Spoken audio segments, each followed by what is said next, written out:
Good day, everyone.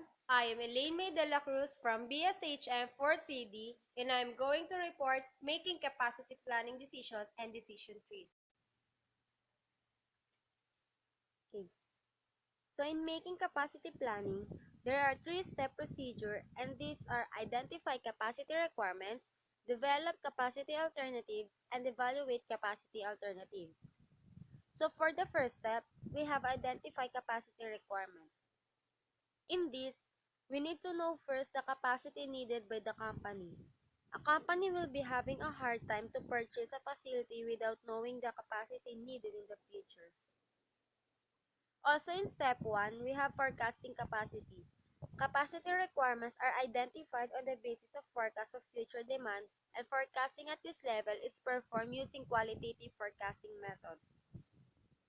And qualitative forecasting methods such as executive opinion and Delphi method use subjective opinions of experts.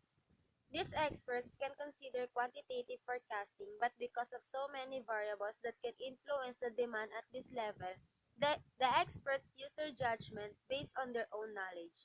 We have long-range demand forecasting, and in this we need to first forecast the overall market demand. Next is the capacity cushions. Amount of capacity added to the needed capacity in order to provide greater flexibility. This can help if the demand is greater than expected. It can also help if the customer needs different products or volumes. So meaning, this is better because operating using a capacity that is too close to the maximum capacity can experience deteriorating quality. The third one is strategic implications. In this, the company needs to consider how much capacity its competitors are likely to have. The second step is develop capacity alternatives. In this, you are just observing or evaluating the situation for the future. This can help for preventing exceed demands from the current capacity level.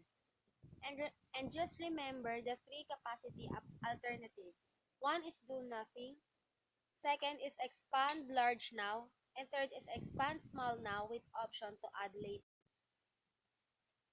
The third step is evaluate capacity alternatives. There are tools that we can use to evaluate capacity alternatives, but this can only consider as a decision support.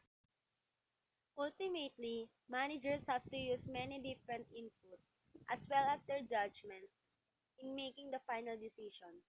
One of the most popular of these tools is the decision tree. In the next section, we look more closely at how decision trees can be helpful to managers at this stage. Decision trees. It is a diagram that we can use to help us to determine the outcome of our decision. For example, what is the outcome if we expand the capacity now? Or what is the outcome if we just observe now and then decide whether to expand now or later, just like what we discussed from develop capacity alternatives. Also, decision trees help by giving structure to a series of decisions and providing an objective way of evaluating alternatives. Decision trees contain the following information. First is decision points.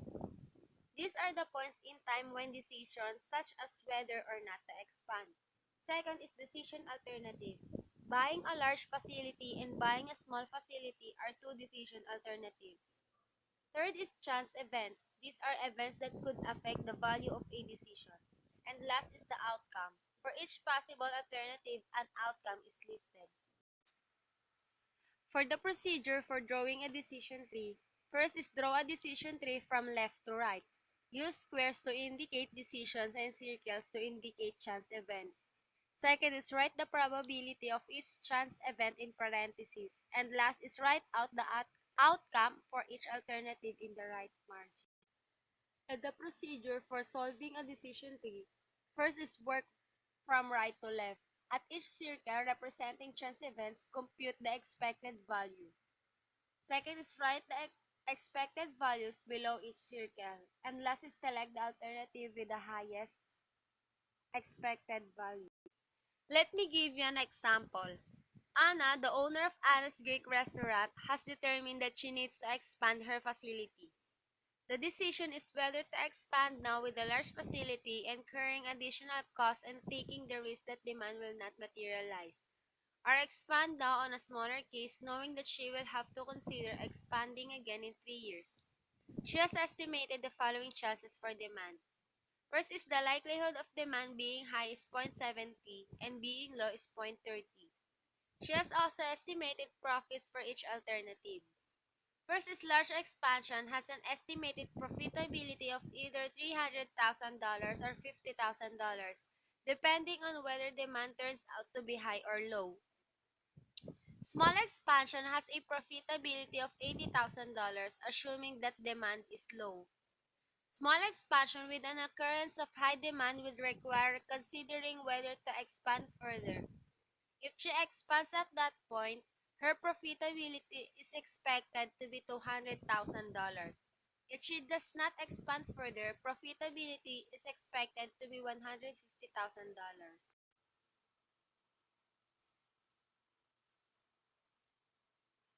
We read the diagram from left to right, with node 1 representing the first decision point.